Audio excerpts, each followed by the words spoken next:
Durante anos, eu confiei na igreja. Mas um dia o pastor que eu olhava como guia decidiu me sequestrar, não por fé, mas pelo dinheiro da minha família.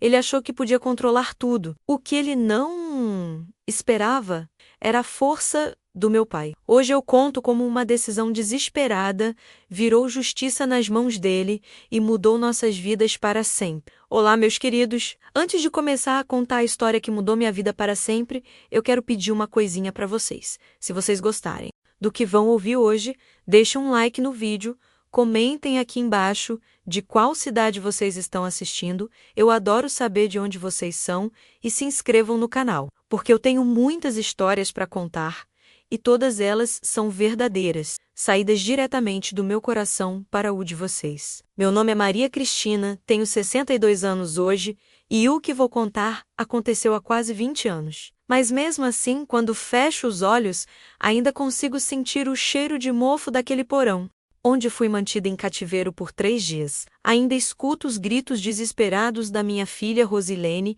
ecoando pelas paredes frias daquela casa abandonada. E principalmente, ainda vejo o olhar de fúria no rosto do meu marido José, quando ele descobriu onde estávamos. Um olhar que eu nunca tinha visto antes em 40 anos de casamento e que me fez entender que existem limites que, quando ultrapassados, transformam até o homem mais pacífico em algo que você nem reconhece mais. Mas vamos começar do princípio, porque toda história tem um começo. E a minha começou de forma tão inocente que até hoje me pergunto como não consegui ver os sinais que estavam bem ali, na minha frente. Era dezembro de 2005 e nossa família estava passando por um momento muito próspero. José tinha acabado de vender uma propriedade rural que herdamos do pai dele, uma fazenda no interior que ficou na família por 3 gerações. O valor foi alto, muito alto, tô falando de quase R$ 500 mil, que na época era uma quantia que mudaria nossa vida completamente. Nós, que sempre fomos uma família simples, de repente nos vimos com dinheiro suficiente para comprar uma casa maior, investir no futuro das nossas 2 filhas, Rosilene e Cristiane, e ainda sobrar para uma aposentadoria tranquila. Lembro-me perfeitamente do dia em que José chegou em casa com um cheque. Era uma terça-feira quente, dessas de dezembro, em que o ar parece grudento na pele. Eu estava na cozinha preparando o almoço, temperando uma carne para o ensopado, quando ouvi o barulho da sua moto na garagem. Ele sempre chegava cantarolando quando estava de bom humor, e naquele dia a cantoria estava mais alta que o normal. Quando ele entrou pela porta da cozinha, tinha um sorriso que ia de orelha a orelha, e os olhos brilhando de uma forma que eu não via há anos. "Cristina, meu amor", ele disse, e pela forma como falou, meio trêmula e emocionada, eu já sabia que algo importante tinha acontecido, deu certo. Vendemos a fazenda. Então, ele tirou do bolso da camisa aquele pedaço de papel que representava todos os nossos sonhos. Um cheque, com mais zeros do que eu jamais imaginei ver em nossas vidas. Minhas pernas quase falharam. Tive que me apoiar na pia da cozinha, sentindo o metal gelado contra as palmas das minhas mãos suadas. O cheiro do tempero se misturava com um perfume de esperança que pairava no ar. José me abraçou e pude sentir o coração dele batendo forte contra o meu peito. Nós 2 choramos ali mesmo, na nossa cozinhinha simples, abraçados como 2 adolescentes que acabaram de descobrir o primeiro amor. As meninas chegaram da escola algumas horas depois e encontraram a casa em festa. Rosilene, que na época tinha 19 anos e cursava pedagogia, e Cristiane, de 16, no 2º ano do ensino médio. Quando contamos a novidade, elas gritaram tanto que tenho certeza de que os vizinhos pensaram que alguma coisa terrível tinha acontecido, mas era o contrário.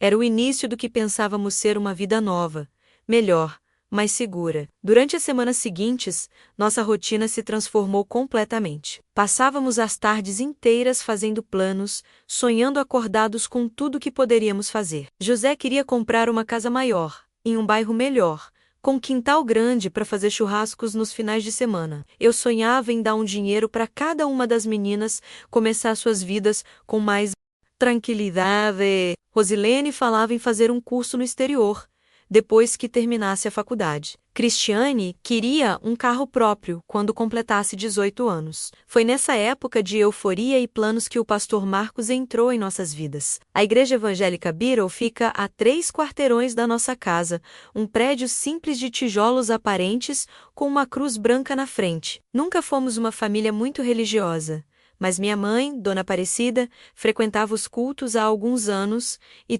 sempre nos convidava para acompanhá-la. Vocês precisam conhecer o pastor Marco, ela dizia toda vez que a visitávamos aos domingos. Ele é um homem de Deus, um verdadeiro servo do Senhor. As pregações dele tocam a alma da gente. Confesso que no início resistimos. José principalmente achava que igreja era coisa para pessoas mais velhas, e nós ainda nos sentíamos jovens, cheios de energia para aproveitar a vida de outras formas. Mas depois que o dinheiro da fazenda chegou em nossas mãos, algo mudou dentro de... Talvez tenha sido o peso da responsabilidade ou a sensação de que deveríamos ser gratos a Deus por aquela bênção inesperada. Seja como for, comecei a sentir uma necessidade real de buscar algo maior, algo espiritual, que desse significado aquela reviravolta em nossas vidas. Foi numa quinta-feira à noite que fomos pela primeira vez. Lembro-me de cada detalhe daquela noite porque foi o momento em que tudo começou,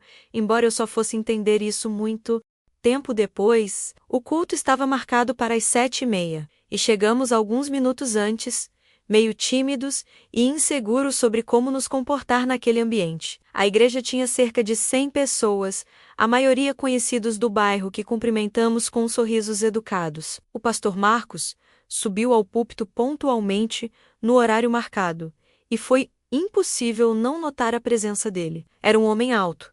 Devia ter uns 40 e poucos anos, cabelos grisalhos nas têmporas que lhe davam um ar de distinção, e olhos escuros muito penetrantes. Vestia um terno escuro bem cortado e falava com uma voz grave e envolvente que preenchia todo o espaço da igreja, sem precisar de microfone. Havia algo nele que chamava atenção. Uma mistura de autoridade e carisma que fazia com que todas as pessoas na igreja ficassem hipnotizadas por suas palavras. A pregação daquela noite foi sobre prosperidade e gratidão. Ele falou sobre como Deus abençoa aqueles que são fiéis, sobre como a generosidade retorna multiplicada para quem pratica o bem. Suas palavras pareciam direcionadas especificamente para nós, como se ele soubesse da nossa situação financeira recente. Há pessoas aqui, esta noite, ele disse, olhando diretamente na nossa direção, que foram grandemente abençoadas por pessoas que receberam uma prosperidade inesperada e agora se perguntam qual é o propósito divino por trás dessa bênção. Senti um arrepio subir pela minha espinha. José me cutucou discretamente com um cotovelo, e pude perceber pela sua expressão que ele também tinha sentido que aquelas palavras eram para nós. As meninas estavam sentadas ao meu lado. Rosilene pegou na minha mão durante a oração final, seus dedos gelados, tremendo levemente. Quando o culto terminou, o pastor Marcos desceu do púlpito e veio diretamente na nossa direção. Sua aproximação foi natural, sem pressa, mas determinada. Vocês são novos aqui, ele disse, estendendo a mão para José com um sorriso caloroso. Eu sou o pastor Marcos. Seja muito bem-vindos à nossa família da fé. A voz dele de perto era ainda mais impressionante, com um timbre que transmitia segurança e confiança. Ele cumprimentou cada um de nós individualmente, olhando diretamente nos nossos olhos como se estivesse realmente interessado em nos conhecer. Quando apertou minha mão, segurou por alguns segundos a mais que o normal e senti um calor estranho subir pelo meu braço. Dona Maria Cristina, ele disse, e me surpreendi que soubesse meu nome, já que não tínhamos nos apresentado. Tenho orado por sua família. O Senhor tem planos especiais para vocês. Então se virou para José, e o Senhor José é um homem abençoado. Posso ver a mão de Deus sobre sua vida, sobre sua família. Ficamos conversando por quase 20 minutos na porta da igreja. Ele perguntou sobre nosso trabalho, sobre as meninas, sobre nossos planos para o futuro. Demonstrava um interesse genuíno por cada resposta. fazendo perguntas inteligentes e ouvindo com atenção total. Quando mencionamos discretamente que tínhamos sido abençoados financeiramente recentemente, seus olhos brilharam de uma forma que na época interpretei como alegria espiritual, mas que hoje reconheço como algo bem diferente. Que maravilha, ele disse, colocando a mão no ombro de José. Deus está preparando vocês para algo grande. Tenho certeza disso. Então olhou para mim e acrescentou: Dona Cristina, a senhora tem uma luz especial nos olhos. Uma luz de alguém que foi escolhida para ser instrumento de grandes obras. Nós saímos daquela igreja flutuando durante todo o caminho para casa. Não falamos de outra coisa. José dirigia devagar, como se quisesse prolongar aquele momento de euforia espiritual. Que homem impressionante. Ele repetia. Deu para perceber que ele realmente tem uma conexão com Deus. Rosilene e Cristiane também estavam empolgadas, falando sobre como se sentiram acolhidas, sobre como o pastor parecia realmente se importar com cada pessoa da congregação. Quando chegamos em casa, ainda passava da meia-noite, mas ninguém tinha sono. Ficamos na sala conversando sobre tudo que tínhamos vivido, sobre as sensações que experimentamos durante a pregação, sobre como aquilo poderia ser exatamente o que estávamos precisando em nossas vidas. Acho que Deus estava nos chamando a tempo, eu disse. E José concordou, dizendo que talvez aquela prosperidade financeira fosse justamente para nos dar condições de contribuir mais com a obra de Deus. Foi naquela noite que decidimos que frequentaríamos a igreja Bethel regularmente. Uma decisão que parecia tão natural, tão certa na época, mas que se tornaria o primeiro passo de uma jornada que quase destruiu nossa família e me ensinou, da pior forma possível, que nem sempre as pessoas que falam de Deus têm Deus realmente no coração. Nas semanas que se seguiram, nossa frequência na igreja se tornou religiosa. Literalmente, íamos aos cultos de quinta à noite, aos domingos pela manhã e quando havia eventos especiais durante a semana. Lá estávamos nós. O pastor Marcos começou a nos tratar de forma especial, sempre nos cumprimentando calorosamente, sempre interessado em como estávamos, sempre com uma palavra de encorajamento ou uma oração personalizada para nossa família. Foi durante esse período que ele começou a mencionar,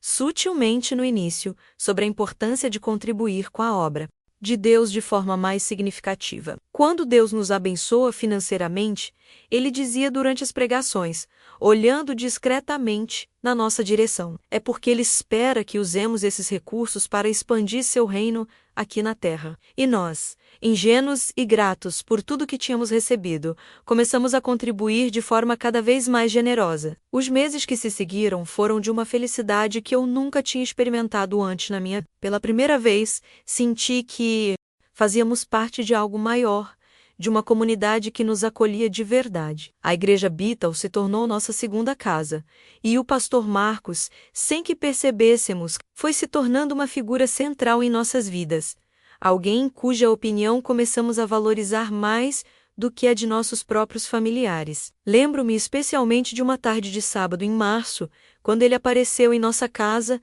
sem avisar. Era por volta das 3 da tarde, e eu estava no quintal estendendo roupa no varal. O sol estava forte, daqueles que esquenta a pele e deixa o ar tremulando, e eu sentia o suor escorrendo pelas costas enquanto prendia as peças molhadas no barbante. Rosilene estava sentada na varanda, pintando as unhas de um vermelho vivo, e Cristiane estava no quarto estudando para uma prova de matemática. Com o som do rádio baixinho, tocando aquelas músicas românticas que ela gostava, quando ouvi a campainha tocar, pensei que fosse algum vizinho ou talvez o entregador de gás, mas quando abri a porta e vi o pastor Marcos ali, impecavelmente vestido, mesmo no calor, com uma camisa social branca que parecia nunca ter uma mancha e uma calça escura vincada na medida certa, meu coração deu um pequeno sobressalto. Não de medo, mas de surpresa, e uma estranha sensação de honra por receber uma visita tão especial. Pastor Marcos, que surpresa! Boa! Eu disse, secando rapidamente as mãos no avental antes de cumprimentá-lo. Entre, por favor. Desculpe a bagunça. Não. Estava esperando visita. Ele sorriu daquele jeito caloroso que já tinha se tornado familiar, mas havia algo diferente nos seus olhos naquela tarde. Um brilho mais intenso, mais penetrante. Dona Cristina, eu estava passando por aqui e senti que o Senhor estava me direcionando para fazer uma visita à sua família. Espero não estar incomodando. Incomodando, imagina. O Senhor é sempre muito bem-vindo aqui. E era verdade. Naquele momento, eu realmente senti uma alegria genuína em recebê-lo. José está no trabalho, mas volta daqui a pouco. Aceita um cafezinho. Acabei de fazer. Ele aceitou, e enquanto eu preparava a bandeja na cozinha, podia ouvi-lo conversando com Rosilene na varanda. A voz dele era suave, interessada, fazendo perguntas sobre a faculdade, sobre os sonhos dela para o futuro. Rosilene respondia animadamente, e eu podia perceber pela entonação da sua voz que ela estava se sentindo importante por receber a atenção de alguém tão respeitado em nossa comunidade religiosa. Quando voltei com o café, eles estavam rindo de alguma coisa que ele tinha contado sobre seus tempos de seminário. Cristiane também tinha descido e estava sentada na cadeira de balanço que pertencia ao meu pai, balançando devagar enquanto ouvia a conversa. A cena parecia perfeita.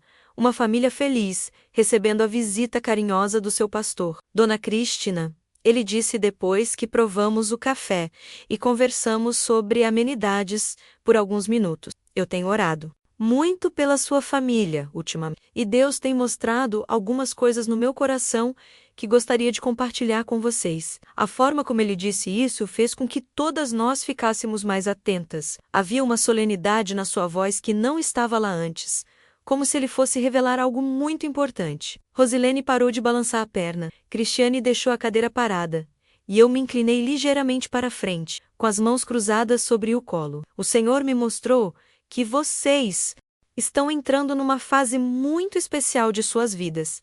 Ele continuou, olhando para cada uma de nós com aqueles olhos escuros que pareciam ver através da alma da gente. Uma fase de grande prosperidade, mas também de grandes responsabilidades espirituais. Deus tem planos grandiosos para esta família, mas para que esses planos se cumpram, vocês precisam estar preparadas para dar passos de fé que talvez pareçam assustadores para o entendimento humano. Senti um arrepio percorrer-me. Espinha.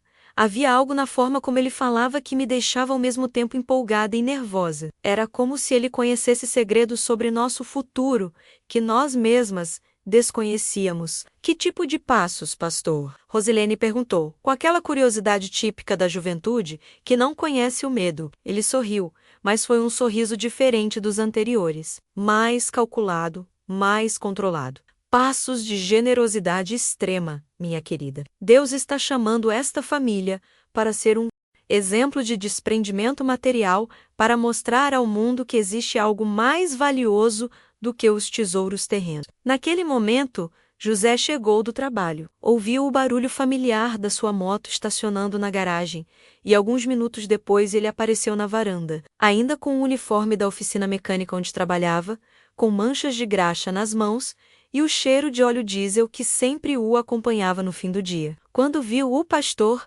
seu rosto se iluminou com um sorriso sincero. Pastor Marcos, que honra receber o Senhor em nossa casa, ele disse, estendendo a mão, depois de limpá-la rapidamente em uma toalha que eu sempre deixava pendurada na cadeira da varanda para esses momentos. José, meu irmão, o pastor respondeu, levantando-se para cumprimentá-lo calorosamente. Eu estava justamente conversando com suas mulheres sobre os planos de Deus para a família de vocês. José se sentou conosco, ainda meio suado do trabalho, mas com os olhos brilhando de interesse. O pastor repetiu tudo o que tinha nos contado, sobre as revelações que tinha recebido em oração, sobre a fase especial que estávamos vivendo, sobre os passos de fé que precisaríamos dar. José ouvia com atenção total, fazendo pequenos gestos de concordância com a cabeça, como costumava fazer quando algo realmente o impressionava. E quais seriam esses passos, pastor? José perguntou,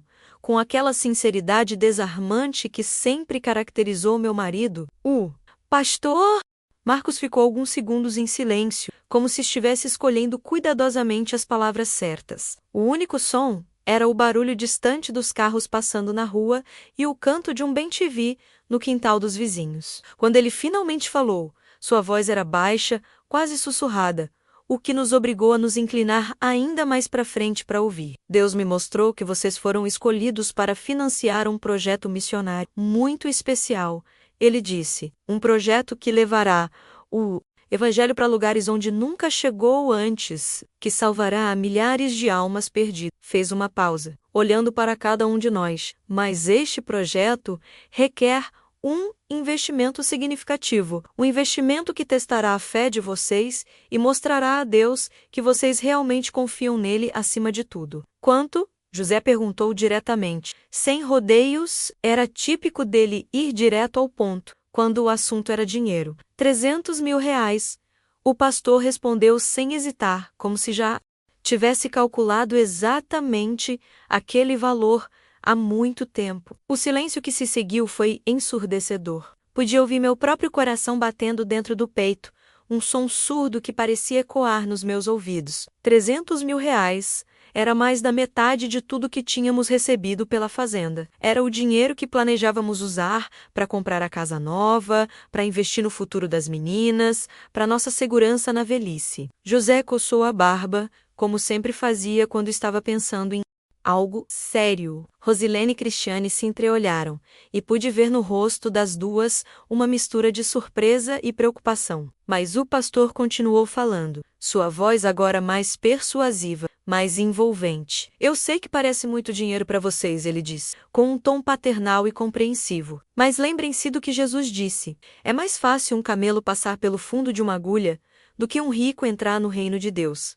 Vocês foram abençoados com essa prosperidade, não para se acomodarem, mas para serem instrumentos da obra divina. Ele se levantou e começou a caminhar pela varanda, gesticulando suavemente enquanto falava. Era como se estivesse pregando só para nós, ali no nosso pequeno espaço doméstico. Imaginem quantas vidas serão transformadas com esse dinheiro. Imaginem quantas famílias conhecerão o amor de Cristo por causa da generosidade de vocês.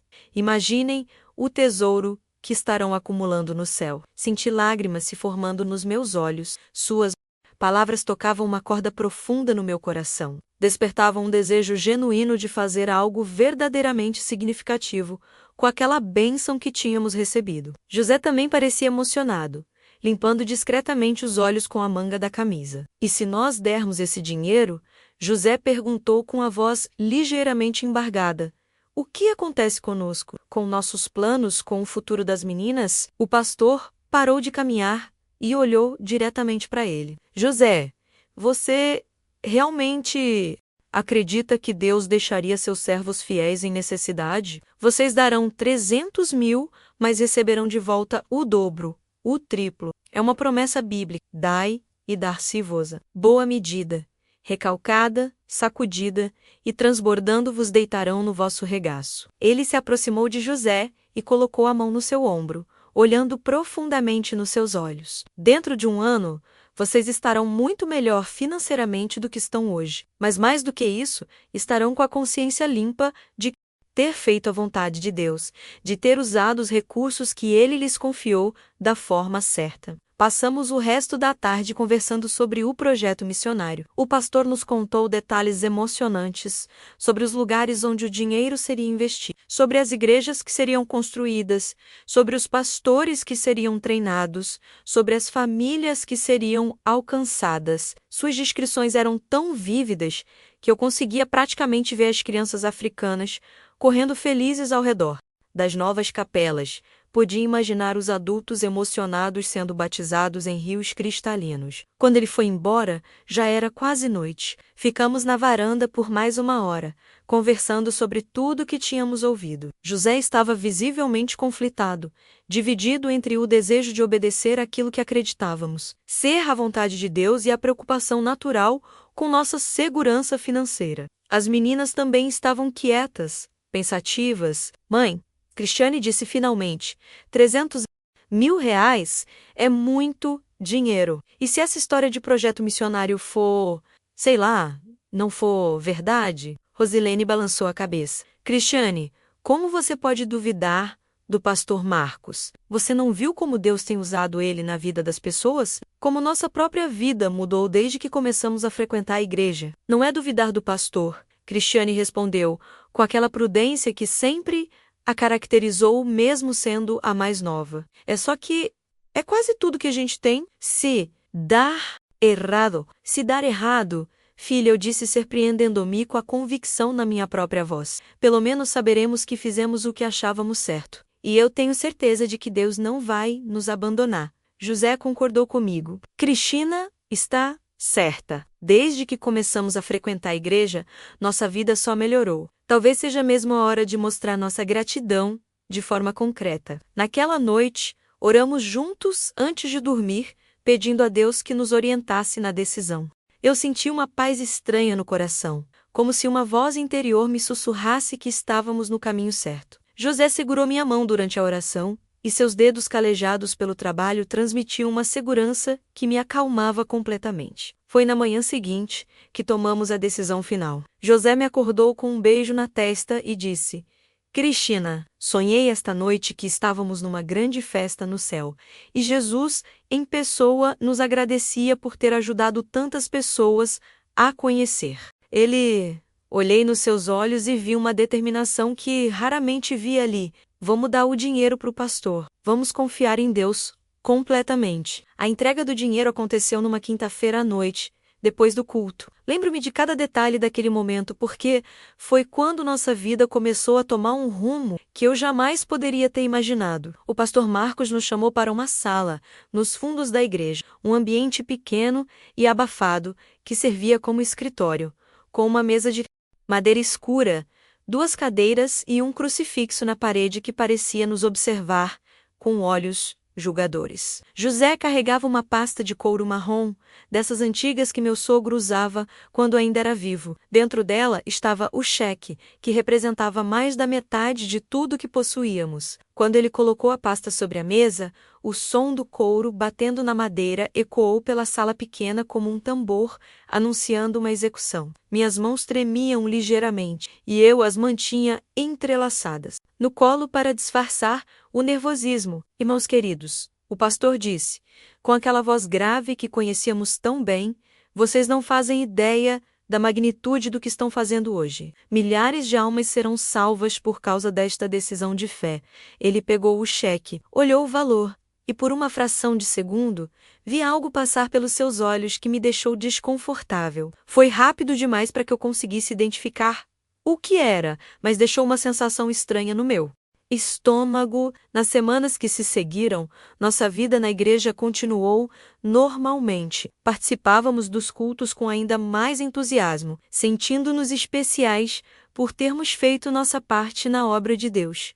O pastor Marcos nos tratava com carinho redobrado, sempre perguntando como estávamos, sempre nos incluindo em suas orações públicas como exemplos de fé e generosidade. Mas foi justamente nesse período que comecei a notar pequenas coisas que me deixavam inquieta. A primeira coisa estranha aconteceu cerca de 3 semanas depois da entrega do dinheiro. Era um domingo de manhã, e eu tinha chegado mais cedo na igreja para ajudar na organização do lanche comunitário que sempre acontecia depois do culto. Estava arrumando as cadeiras no salão quando ouvi vozes vindas do escritório do pastor. A porta estava entreaberta e uma das vozes era claramente a do pastor Marcos, mas ele estava falando num tom que eu nunca tinha ouvido antes, menos mais baixo, mais secretivo, doble comias, precisa ser discreto. E lá estava dizendo, nada de ostentação por enquanto. Deixa a poeira baixar primeiro.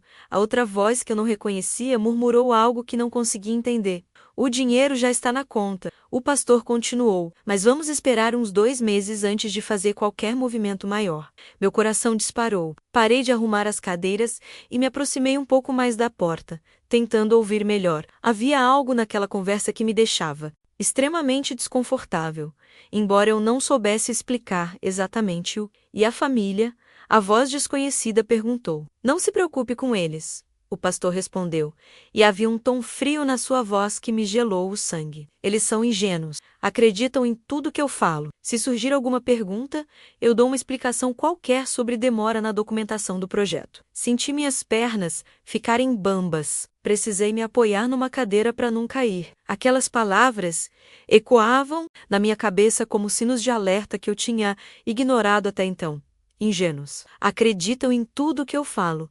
As frases se repetiam na minha mente enquanto eu tentava processar o que tinha acabado de ouvir. Ouvi passos se aproximando da porta e rapidamente voltei a arrumar as cadeiras, fingindo naturalidade. O pastor saiu do escritório acompanhado de um homem que eu nunca tinha visto antes. Um sujeito baixo e gordo, com roupas caras demais para alguém que frequentava a nossa igreja. Simples.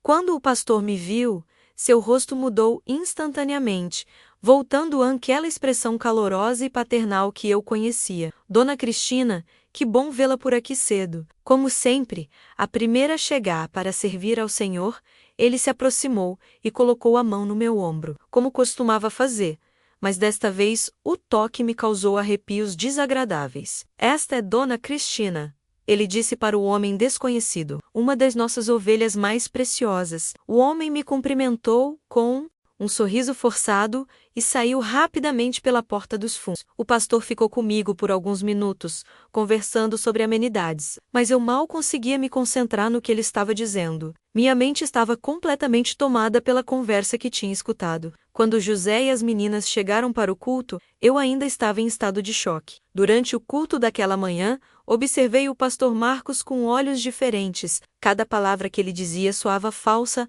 aos meus ouvidos. Quando ele falou sobre honestidade e integridade cristã, senti vontade de gritar. Quando mencionou a importância de confiar nos servos de Deus, meu estômago se revirou. José, ao meu lado, ouvia atentamente, como sempre, fazendo seus gestos de concordância, completamente alheio à tempestade que estava acontecendo dentro de mim. Depois do culto, não consegui mais me conter. No caminho para casa, contei para José o que tinha ouvido. Ele dirigia em silêncio, processando cada palavra, e eu podia ver pelos seus olhos no retrovisor que ele estava ficando cada vez mais preocupado. Você tem certeza do que ouviu, Cristina? Ele perguntou quando chegamos em casa. Tenho certeza absoluta, José. Ele disse que nós somos ingênuos, que acreditamos em tudo que ele fala. E falou sobre dinheiro na conta, sobre esperar a poeira baixar. Minha voz estava trêmula, carregada de uma mistura de raiva e medo que eu nunca tinha sentido antes. Rosilene, que estava ouvindo nossa conversa, da cozinha, se aproximou com uma expressão cética. Mãe, será que a senhora não entendeu? Errado. O pastor Marcos é um homem de Deus. Por que ele faria uma coisa dessas? Rosilene tem razão. Cristiane concordou, embora sua voz não soasse tão convicta quanto a da irmã. Talvez fosse sobre outro assunto. Pastores lidam com dinheiro de várias pessoas. Não é só o nosso. Mas José estava quieto demais, pensativo demais. Eu conhecia aquela expressão no rosto dele. Era a mesma que ele tinha quando algo estava muito errado na oficina, e ele tentava descobrir qual era o problema. Krishna! Ele disse finalmente, vou tentar falar com o pastor amanhã. Vou perguntar sobre o andamento do projeto. A conversa entre José e o pastor aconteceu na terça-feira seguinte. José voltou para casa mais cedo do trabalho, com uma expressão sombria que me fez o coração disparar antes mesmo dele abrir a boca. Ele se sentou na mesa da cozinha, tirou o boné e passou as mãos pelos cabelos, como sempre fazia quando estava muito nervoso. Cristina, ele disse, olhando diretamente nos meus olhos, acho que estamos com um problema sério. Sentei-me à mesa com ele, minhas mãos tremendo ligeiramente. O que aconteceu? Perguntei para o pastor sobre o projeto missionário, sobre como estava andando, se já tinha começado alguma coisa. José fez uma pausa, escolhendo cuidadosamente as palavras. Ele ficou estranho, evasivo, disse que estava tudo caminhando, mas que esse tipo de projeto demora mesmo para começar, por causa de documentação, burocracia, internacional, essas coisas.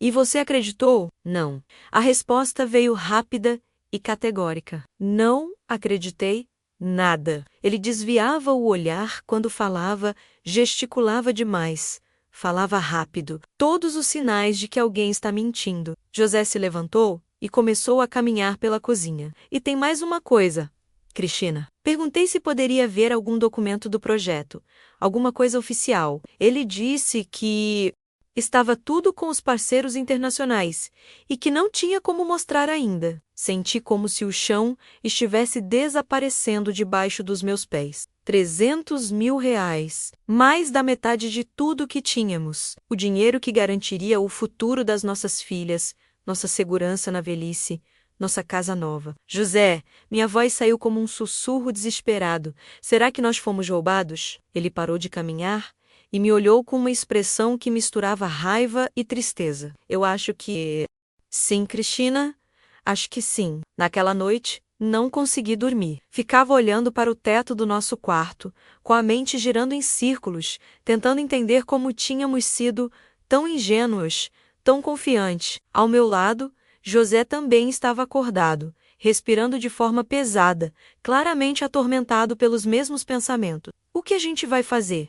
Perguntei no escuro. Não sei ainda, ele respondeu. Mas uma coisa eu sei, não vou deixar esse homem ficar com nós. Suado, assim, fácil. Havia algo na voz do meu marido que eu nunca tinha ouvido antes. Uma dureza, uma determinação que me deixou ao mesmo tempo reconfortada e assustada. José sempre foi um homem pacífico, que resolvia problemas conversando, negociando, mas naquela noite percebi que estava conhecendo um lado dele que eu não sabia que existia. Os dias seguintes foram de uma tensão insuportável. Continuamos frequentando a igreja, fingindo normalidade, mas cada encontro com um pastor, Marcos, era uma tortura. Eu estudava cada expressão do seu rosto, cada palavra que ele dizia, procurando por mais sinais da traição que começava a se revelar. José fazia a mesma coisa, e às vezes nossos olhos se encontravam durante trocando olhares carregados de suspeita e revolta. Foi numa quinta-feira, exatamente uma semana depois da conversa de José com um pastor, que nossa suspeita se transformou em certeza. Rosilene chegou em casa da faculdade com uma expressão estranha. No rosto, ela tinha encontrado uma colega que morava no bairro onde ficava a igreja, e essa colega tinha comentado algo que gelou nosso sangue. Mãe, Rosilene disse sentando-se conosco na sala. A Patrícia me contou que o pastor Marcos comprou um carro novo semana passada. Uma picape prata, zerinha, que deve ter custado uns 100 mil reais. O silêncio que se seguiu foi ensurdecedor. José cerrou os punhos sobre os braços da poltrona e eu senti uma onda de náusea subir pela minha garganta. Uma picape de 100 mil reais, comprada logo depois que entregamos nosso dinheiro para o suposto projeto missionário. E tem mais, Rosilene continuou, agora claramente percebendo a gravidade da situação. Ela disse que ele anda comentando que vai fazer uma viagem para o exterior mês que vem, uma espécie de missão especial na Europa. Europa, com o nosso dinheiro, enquanto nós continuávamos na nossa casinha simples, trabalhando duro, sonhando com o futuro que ele tinha roubado de nós.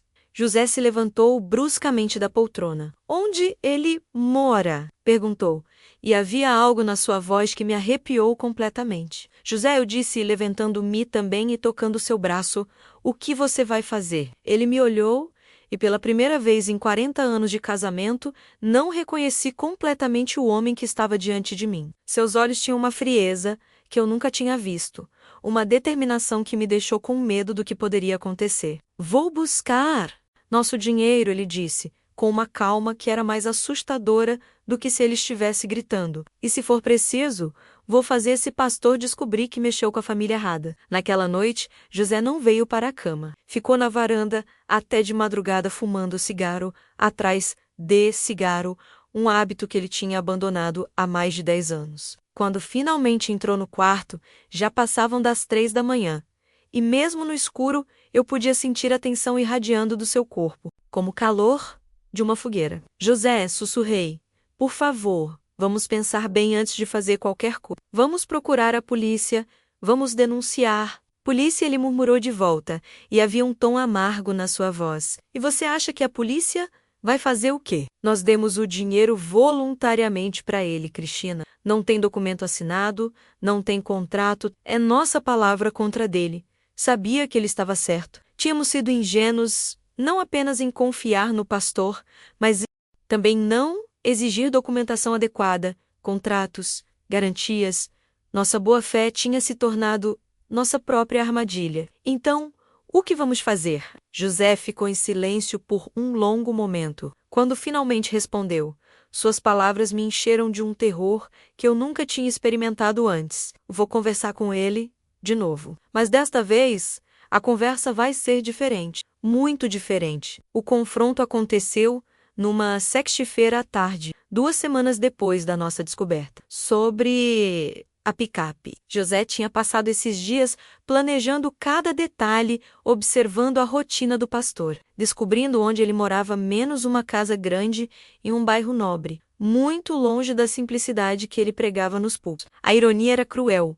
Nosso dinheiro tinha comprado aquela ostentação toda. José saiu de casa às 2 da tarde, dizendo apenas que ia resolver nosso problema. Eu implorei para ir junto, mas ele foi categórico.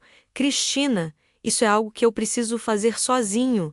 E você não vai querer ver? A forma como ele disse, aquilo me gelou completamente. Passei o resto da tarde numa agonia indescritível, caminhando pela casa como um fantasma, incapaz de me concentrar em qualquer coisa. Rosilene e Cristiane perceberam minha atenção, mas quando perguntaram, eu apenas disse que seu pai tinha ido resolver uma questão importante com o pastor. Às 5:30 da tarde, meu telefone tocou. Era José, e pela sua voz eu soube imediatamente que algo terrível tinha acontecido. Cristina, ele disse, e havia um tremor na sua voz que eu nunca tinha ouvido antes. Preciso que você e as meninas venham para a casa do pastor. Agora é urgente. José, o que aconteceu? Só vem, Cristina, e traz as meninas. Ele quer falar com vocês. O endereço que José me deu ficava a 20 minutos da nossa casa. Durante todo o trajeto, Rosilene dirigia enquanto eu e Cristiane tentávamos imaginar o que tinha acontecido. O silêncio dentro do carro era sufocante, interrompido apenas pelo barulho do motor e pela nossa respiração acelerada. Quando chegamos à casa do pastor Marcos, a primeira coisa que notei foi a picape prata estacionada na garagem menos nossa picape, comprada com nosso dinheiro. A segunda coisa foi José parado na varanda, com uma expressão no rosto que eu nunca tinha visto antes. Ele parecia ter envelhecido 10 anos em algumas horas. Mãe, Cristiane sussurrou quando saímos do carro. Por que o papai está com essa cara? Não tive tempo de responder. José desceu da varanda e veio ao nosso encontro, seus passos pesados ecoando no silêncio da tarde. Quando chegou perto de nós, pude ver que suas mãos estavam machucadas, com cortes pequenos nos nós dos dedos. O que aconteceu, José? Perguntei, tentando manter a voz firme. Ele confessou. José disse simplesmente. Confessou tudo. Não existe projeto missionário nenhum, nunca existiu. Ele pegou nosso dinheiro e gastou em carro, em reforma da casa, em viagens. Fez uma pausa olhando para as meninas. E tem mais gente envolvida. Mais famílias que ele enganou da mesma forma. Senti minhas pernas ficarem bambas. Rosilene soltou um gemido baixo, como se tivesse levado um soco no estômago. Cristiane apenas ficou parada, processando a informação com aquela maturidade precoce que sempre a caracterizou. Onde ele está agora? Perguntei. Dentro da casa. Esperando vocês. José me olhou diretamente nos olhos. Cristina, ele quer fazer uma proposta, quer negociar. Entramos na casa e imediatamente me impressionei com o luxo do lugar. Móveis caros, televisão de tela grande, decoração refinada, tudo pago com o suor e os sonhos de famílias, como a nossa. O pastor Marcos estava sentado numa poltrona de couro no meio da sala, mas não era o mesmo homem que conhecíamos. Seu rosto estava inchado, com um corte no lábio inferior e o olho esquerdo roxeando. Suas roupas estavam amarfanhadas, e havia sangue seco em sua camisa branca. Quando nos viu entrar, ele tentou sorrir, mas o resultado foi grotesco. Dona Cristina, meninas, ele disse, e sua voz saía pastosa por causa do lábio machucado. Que bom que vocês vieram. Precisamos conversar sobre nossa situação. Eu queria gritar, queria correr para cima dele e arrancar seus olhos com as unhas. Mas algo na postura de José, na forma como ele estava parado ao lado da poltrona do pastor, me disse para ficar quieta e ouvir. Olha só. O pastor continuou. tentando manter aquele tom paternal que conhecíamos. Mas falhando completamente, houve um mal-entendido sobre o projeto missionário. Seu marido aqui ficou um pouco alterado quando eu expliquei que o dinheiro ainda estava sendo processado pelos canais apropriados. Mentira, José disse. Sua voz baixa, mas carregada de uma fúria controlada. Conta a verdade para elas. O pastor olhou para José e pude ver medo real nos seus olhos. Está bem, ele disse, limpando o sangue do lábio, com a manga da camisa. Não existe projeto missionário. Eu usei o dinheiro de vocês para investimentos pessoais, mas posso devolver tudo. Só preciso de um tempo. Quanto tempo? Rosilene perguntou, e havia uma dureza na sua voz que me surpreendeu. 6 meses, talvez 1 ano. Eu tenho outros recursos chegando. Posso pagar vocês com juros. 1 ano, explodi finalmente. 1 ano para devolver o dinheiro que você roubou da gente. Não foi roubo, ele protestou, se recompondo. Ligeiramente. Vocês deram o dinheiro voluntariamente para a obra de Deus. Foi então que José se moveu. Num movimento rápido demais para eu acompanhar, ele agarrou o pastor pela gola da camisa e o puxou para cima da poltrona. Obra de Deus? Ele rosnou, colocando o rosto a centímetros do pastor. Que obra de Deus, seu desgraçado? A picape, a casa, as viagens. O pastor tentou se soltar, mas José era mais forte, endurecido por anos de trabalho pesado na oficina. Por favor, o pastor implorou. Eu posso explicar tudo. Posso devolver o dinheiro. Só não façam nada que vocês vão se arrepender. Me arrepender? José riu, mas foi um som sem humor algum. Eu já me arrependi, Marcos. Me arrependi de ter confiado em você. Me arrependi de ter sido burro o suficiente para acreditar nas suas mentiras. Mas sabe do que eu mais me arrependo? Ele apertou ainda mais o colarinho da camisa do pastor, de não ter feito isso antes. Foi nesse momento que tudo mudou. Pastor, talvez percebendo que José estava realmente fora de controle, fez algo que nenhum de nós esperava. Ele gritou. Não foi um grito normal, de dor ou medo. Foi um grito calculado, alto, desesperado. Socorro, me ajudem! Eles estão me sequestrando! José imediatamente soltou o pastor, olhando ao redor confuso. Que diabos você está fazendo? Vocês invadiram minha casa, o pastor disse, agora com um sorriso malicioso aparecendo no rosto machucado. Vocês me agrediram, a ameaçaram, e agora estão me mantendo aqui contra minha vontade. Ele se levantou da poltrona, se afastando de José. Isso é sequestro, José. Crime federal. Senti o mundo girar ao meu redor. Nós não invadimos nada. Você pediu pra gente vir aqui? Provas? Ele perguntou, ainda sorrindo. Vocês têm provas de que eu pedi? Ou vocês têm provas do projeto missionário que alegam que não existe? Fez uma pausa dramática, porque eu tenho documentos, contratos, comprovantes de que o dinheiro de vocês está sendo usado exatamente para o que prometemos. Era mentira. Tínhamos certeza de que era mentira, mas pela primeira vez percebi que o pastor Marcos era muito mais esperto e perigoso do que imaginávamos. Ele tinha nos atraído para sua casa, provocado José a agredi-lo, e agora estava virando a situação contra nós. Vocês têm 2 opções, ele continuou, caminhando lentamente pela sala como se fosse o dono da situação. Podem ir embora agora e esquecer que isso tudo aconteceu. Ou podem tentar levar isso adiante e descobrir o que acontece quando vocês acusam um pastor respeitado de roubo. Sem prova nenhuma, depois de invadir a casa dele e me agredir. José estava claramente confuso, dividido entre a raiva e a percepção de que tinha caído numa armadilha. Eu também não sabia o que fazer. Parecia que a cada movimento nosso, o pastor ficava um passo à frente. Foi então que Cristiane, minha filha mais nova, fez algo que mudou tudo. Tio Marcos, ela disse,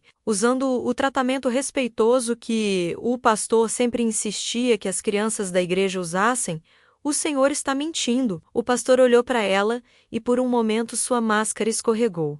Como é que é? O senhor está mentindo sobre os documentos? Ela continuou, com uma calma que me impressionou. Porque se o senhor realmente tivesse documentos provando que o projeto existe, o senhor teria mostrado eles para o meu pai quando ele perguntou semana passada. O senhor não teria inventado essa história de que estava tudo com os parceiros internacionais. O silêncio que se seguiu foi total. O pastor olhava para Cristiane com uma expressão que misturava surpresa e raiva. José me olhou e vi um pequeno sorriso se formar no canto da sua boca. E tem mais. Cristiane continuou. Se o senhor realmente quisesse que a gente fosse embora e esquecesse tudo, o senhor teria oferecido devolver o dinheiro na hora. Mas o senhor só ofereceu depois que meu pai o obrigou. Isso significa que o senhor não quer que a gente vá embora.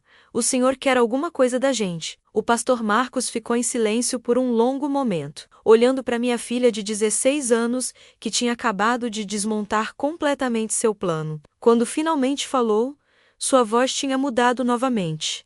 Agora não havia mais o tom paternal, nem o medo encenado. Havia apenas frieza. Vocês são mais espertos do que eu pensava, ele disse. Especialmente a garota. Olhou para cada um de nós, como se estivesse calculando algo. Mas vocês ainda não entenderam a situação real.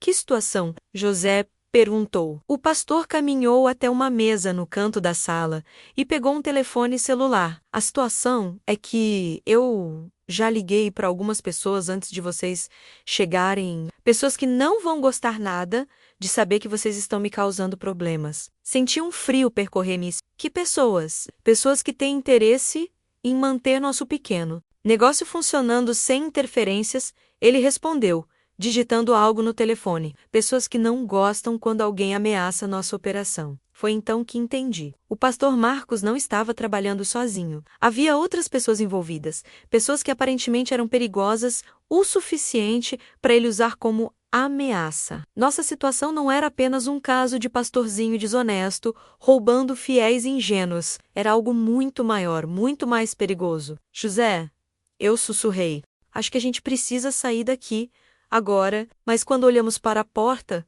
descobrimos que era tarde demais. 2 homens grandes, com roupas escuras e expressões que não deixavam dúvidas sobre suas intenções, estavam bloqueando nossa saída. Bem-vindos ao verdadeiro projeto, o pastor Marcos disse.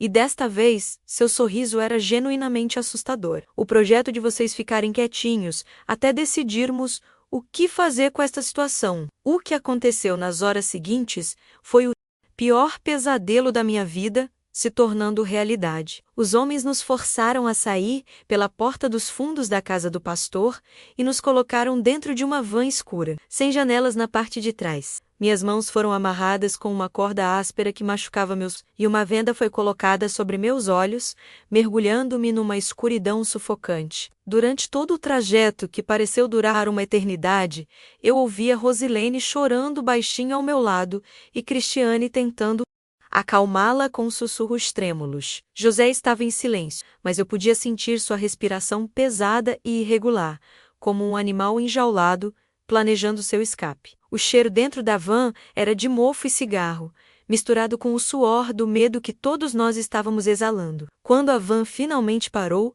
fomos retirados e conduzidos por um chão irregular, cheio de pedras soltas que machucavam meus pés através dos sapatos. O ar tinha um cheiro diferente. Agora, terra úmida, vegetação, como se estivéssemos no meio do mato. Ouvi o barulho de uma chave girando numa fechadura enferrujada, e depois fomos empurrados para dentro do que parecia ser uma construção abandonada. Quando removeram nossas vendas, vi que estávamos num porão pequeno e abafado, com paredes de concreto sujas e apenas uma lâmpada fraca pendendo do teto. Havia alguns colchões velhos jogados no chão, um balde no canto, que claramente serviria como banheiro, e uma escada de madeira que levava até uma porta trancada no andar de cima. O cheiro de mofo era ainda mais forte ali dentro, misturado com algo que cheirava a rato morto. "Fiquem aí quietinhos", disse um dos homens, um sujeito careca com uma cicatriz na testa, "e talvez saiam dessa vivos." Então eles subiram a escada, fecharam a porta e ouvimos o barulho de várias fechaduras sendo trancadas. Ficamos os 4 abraçados no meio daquele porão terrível, chorando e tremendo de medo e frio. Rosilene estava quase em pânico, repetindo sem parar: "Eu quero ir para casa. Eu quero ir para casa." Enquanto Cristiane tentava ser forte, mas eu podia ver o terror nos seus olhos de menina. José estava como eu nunca tinha visto, completamente furioso, mas uma fúria fria, calculada, que me assustava mais do que se ele estivesse gritando. Cristina, ele me disse baixinho, segurando meu rosto entre suas mãos calejadas. Eu vou tirar vocês daqui. Não sei como, mas eu vou. Passamos nossa primeira noite naquele lugar. Infernal amontoados num dos colchões, tentando nos manter aquecidos. O frio subia do chão de concreto como se viesse direto do inferno, e toda vez que um de nós cochilava, era despertado pelo barulho de ratos correndo pelas paredes ou por gritos distantes que vinham de algum lugar da casa. Foi na manhã do segundo dia que descobrimos a verdadeira extensão do esquema do pastor Marcos. Ele desceu ao porão acompanhado do homem careca, trazendo água e uns pães duros que pareciam ter vários dias. Estava vestindo roupas caras e tinha um ar de quem estava completamente no controle da situação. Espero que tenham passado bem a noite, ele disse com aquela ironia cruel que tinha substituído completamente sua antiga fachada paternal. Queria explicar melhor a situação de vocês. Nos contou então sobre a verdadeira operação. Há mais de 5 anos, ele vinha aplicando o mesmo golpe em famílias da região. Identificava pessoas que tinham recebido heranças, indenizações ou vendido propriedades, se aproximava delas através da igreja, ganhava sua confiança e então as convencia a investir na obra de Deus. Pelo menos 15 famílias tinham sido vítimas do esquema, perdendo tudo. E quando alguém começa a fazer perguntas demais, ele continuou, olhando diretamente para José: como vocês fizeram? Nós temos métodos de resolver o problema. Que métodos? José perguntou. Sua voz baixa e perigosa. O pastor sorriu. Bem, vocês estão experimentando um deles agora. Algumas famílias precisam de um tempo para refletir sobre a importância de manter segredos. Outras, ele fez uma pausa dramática. Outras simplesmente desaparecem. Senti meu sangue gelar. Rosilene soltou um gemido de terror. E Cristiane agarrou meu braço com força. Mas José apenas continuou olhando para o pastor. E havia algo nos seus olhos que me fez perceber que meu marido estava muito além do medo. Ele estava planejando algo. E qual vai ser o nosso caso? José perguntou com uma calma que me surpreendeu. Isso depende inteiramente de vocês. O pastor respondeu: se prometerem ficar quietos sobre nossa pequena transação financeira. Se mudarem de cidade, eu posso até ajudar com os custos da mudança menos. Então voltarão para casa em alguns dias, e nunca mais nos veremos. Fez outra pausa, mas se insistirem em causar problemas, ele não precisou completar a frase. A ameaça estava clara. Durante os 2 dias seguintes, nossa rotina foi de puro terror. De manhã cedo, um dos capangas descia para nos dar comida e água. À tarde, o pastor aparecia para suas conversas, tentando nos convencer a aceitar o acordo dele. À noite, ficávamos sozinhos com nosso medo e desespero, ouvindo sons assustadores da casa abandonada e tentando manter um pouco de esperança de que alguém, em algum lugar, estava procurando por nós. Foi na tarde do 3º dia que nossa situação mudou completamente. O pastor tinha acabado de subir depois de mais uma de suas sessões de chantagem, quando ouvimos um barulho diferente vindo de cima. Não eram os passos pesados dos capangas, nem a voz arrastada do pastor. Era algo mais violento, menos barulho de móveis sendo derrubados, gritos, o som de algo se quebrando. O que é isso? Rosilene perguntou, agarrando meu braço. José se levantou do colchão onde estava sentado e caminhou até embaixo da escada, tentando ouvir melhor. De repente, ouvimos um grito que me gelou o sangue. Era a voz do pastor Marcos, mas não estava controlada e arrogante como nos últimos dias. Era um grito de puro terror. Por favor, ele gritava, eu posso explicar tudo. Eles estão bem. Eles estão seguros. Então ouvimos uma voz que fez meu coração parar de bater por um momento. Uma voz que eu conhecia melhor do que qualquer outra no mundo, mas que estava carregada de uma fúria que eu nunca jamais tinha ouvido antes. Onde eles estão? A voz de José ecoava pela casa como um rugido de animal selvagem. Onde está minha família, seu desgraçado? Mas José estava ali conosco, no porão. Como podia estar lá em cima também? Levei alguns segundos para entender, e quando entendi, comecei a tremer das cabeças aos pés. Não era José que estava lá embaixo conosco há 3 dias. Era eu que estava confusa, traumatizada pelo medo. José não tinha sido sequestrado conosco. Durante o confronto na casa do pastor, quando os capangas apareceram, José tinha conseguido escapar.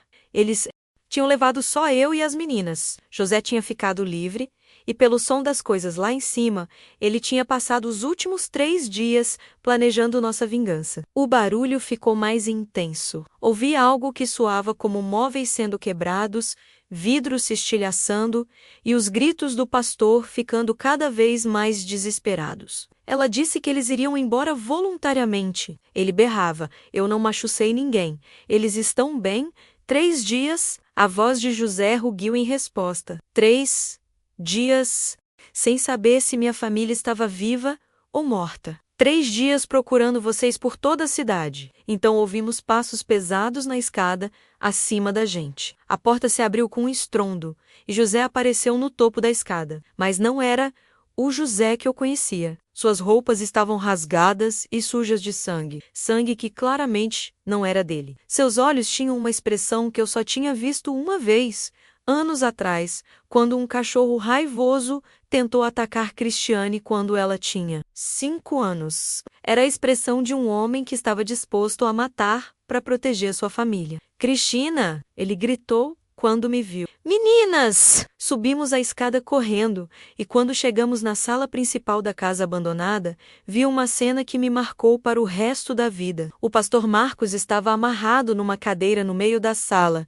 com o rosto completamente desfigurado. Um dos capangas estava estirado no chão, inconsciente e sangrando. O outro não estava em lugar nenhum. "José", eu sussurrei, olhando para o estado do pastor. "O que você fez?" Ele me olhou, e por um momento vi uma sombra de arrependimento passar pelos seus olhos, mas durou apenas um segundo. "Fiz o que era necessário para encontrar vocês", ele respondeu.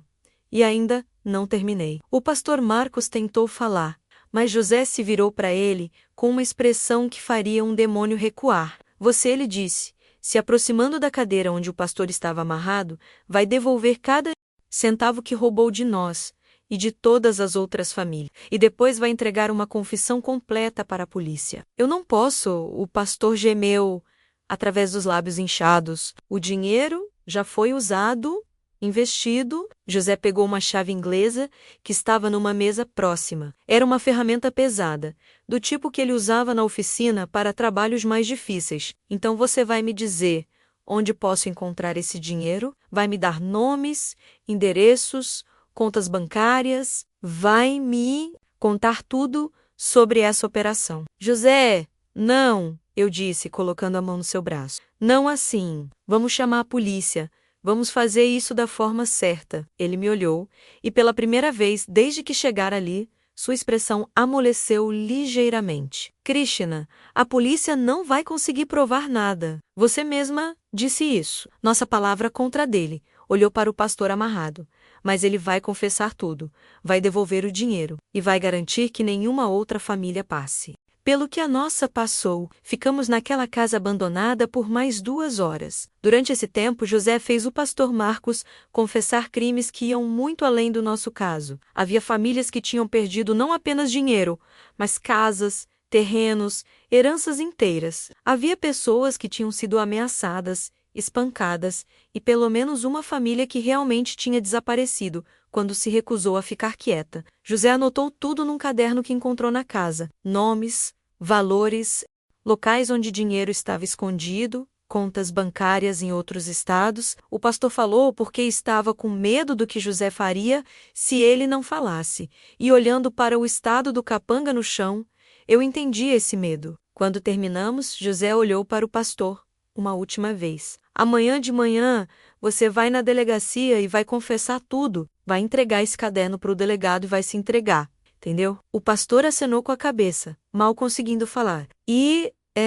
Se você tentar fugir", José continuou, sua voz baixa e ameaçadora, "se você não fizer exatamente o que eu mandei, eu vou encontrar você. E da próxima vez, eu não vou parar." Saímos daquela casa caminhando como uma família diferente da que tinha entrado. Tínhamos sido quebrados, traumatizados, mas também tínhamos descoberto força que não sabíamos que possuíamos. José tinha descoberto até onde era capaz de ir para proteger sua família. Eu tinha descoberto que podia sobreviver ao meu pior pesadelo. As meninas tinham descoberto que, mesmo nas situações mais desesperadoras, sempre há esperança. O pastor Marcos se entregou no dia seguinte, exatamente como José havia ordenado. A investigação que se seguiu revelou uma rede de fraudes que se estendia por 3 estados, envolvendo dezenas de famílias e milhões de reais. A maioria do dinheiro foi recuperada e devolvida às vítimas, incluindo quase todos os nossos R$ 300.000. Hoje, quase 20 anos depois, ainda moro na mesma casa. Simples com José, compramos nossa casa maior, investimos na educação das meninas e conseguimos ter a aposentadoria tranquila que sempre sonhamos. Rosilene se tornou pedagoga e hoje dirige uma escola. Cristiane se formou em direito e trabalha defendendo famílias vítimas de golpes. José nunca falou sobre o que exatamente aconteceu naquela casa abandonada antes da gente chegar. Sei que ele fez coisas que um homem pacífico como ele jamais imaginou que faria, mas também sei que ele fez porque nos amava mais do que amava sua própria alma. Às vezes, quando estou sozinha, ainda sinto o cheiro de mofo daquele porão. Ainda acordo de madrugada pensando que estou amarrada naquele lugar terrível. Mas também lembro da sensação de alívio quando vi José no topo daquela escada. E sei que há pessoas no mundo que farão qualquer coisa para proteger quem amam. Para vocês que estão assistindo isso, que talvez estejam passando por alguma situação parecida, eu quero deixar uma mensagem. Confiem nos seus instintos. Se algo parece bom demais para ser verdade, provavelmente é. Se alguém está pedindo todo o seu dinheiro em nome de Deus, desconfie. Deus não precisa do seu dinheiro para fazer milagres. E se vocês se encontrarem numa situação sem saída, lembrem-se, sempre há alguém que ama vocês o suficiente para mover céus e terra para trazê-los de volta. Às vezes, esse alguém é capaz de coisas que nem vocês, nem ele mesmo, imaginavam que fossem possíveis.